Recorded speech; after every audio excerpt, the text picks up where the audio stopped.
Welcome back to Guide with Samuel, and in this quick tutorial I'll walk you through how to add an email address to your address book in Gmail. This simple step can help you keep your inbox organized and ensure you never miss important emails from your key contacts. Let's jump right into the process. First things first, make sure you're logged into Gmail on your desktop.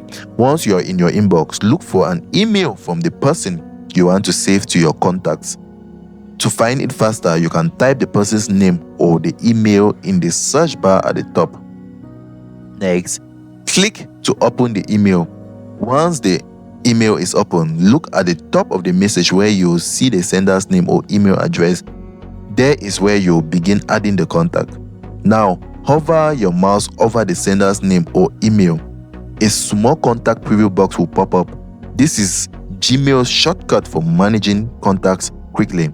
Inside the menu window, you'll notice an icon that looks like a person with a plus sign next to it.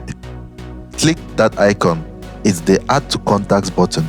Once you click it, Gmail instantly saves the email address to your contact and you'll see a notification appear on your screen. Adding someone to your Gmail address book does more than just store their email. It also allows Gmail to recognize that person for future filtering, labeling, and even group creation. This helps avoid lost or spam emails and gives you quicker access to a frequently contacted person. If you want to include a name, phone number, or note, you can easily go to Google Contacts later by visiting googlecontacts.com to manage and update any of your saved information.